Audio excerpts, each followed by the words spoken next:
Hi friends, in this video we will discuss the rules of criminal investigation which are being stated in the Kautilya Arthashastra.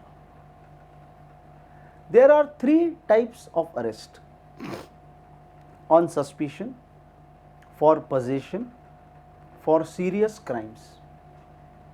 Following are some of the grounds for arresting a person on suspicion: a person who is hiding his profession, a person who does travel secretly, a person who does meetings in suspicious places, a person who has treated his wound secretly, a person having tools of evil trade, a person having previous conviction, a person who becomes uneasy on seeing the soldiers.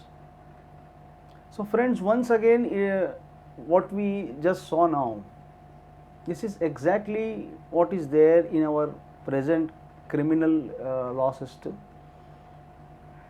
that how a person would be considered as a suspect, the parameters which are there. What is important is Kautilya has given it in a more exhaustive manner, and today also there are parameters based on which a person is considered to be a suspect.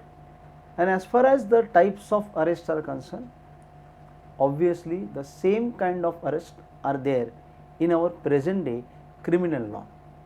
Let us see further what is there in this. In case of unnatural death, magistrate shall conduct post-mortem.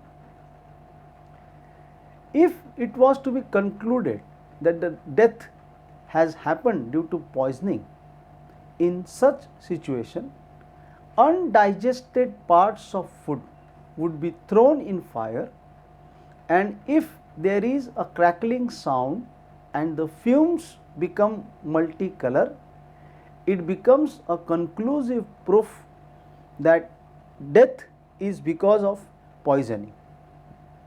In case of suicide death, proper investigation has to be done so that no injustice should happen to the person who has died. Torturing a suspect was done by following certain rules and regulation, and there was a proper manual for the same. So friends, number one, if you see, for unnatural death, the procedure prescribed, this is what the forensic science which is there today. Today the forensic lab gives us reports, confirms whether the death is because of poisoning or due to some else. Identically, that kind of a facility, that kind of a technique was in existence at the time of the Kautilya. Plus suicide death. Now one good part is suicide death has to be investigated properly. Why? Because injustice should not be done to person who has died. So obviously, if there is a murder and it is declared as suicide, it was considered as injustice to person who has died. So that's a very unique way of looking to the law and unique way of looking to the person who has died. Torturing, now this is something which is banned as on today, but as far as that era was concerned, torturing was allowed, and there was a manual for torturing the suspect. So I think that was something completely different, and that was there because the era in which all this is written is more important. So friends, you can see that the manner in which the investigation of a criminal crime was to be done at the time of Kautilya, and the criminal investigation which is done today is actually the same.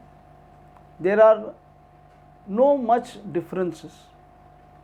Also the forensic lab, which plays an important role, also had the existence, maybe in a different form, maybe in a different format. But in a way, if you can see, the manner and method of criminal investigation in Kautilya time was certainly a good and a proper way. So friends, in our next video, we will say and discuss law of defamation as stated in Kautilya Arthashastra. Thank you.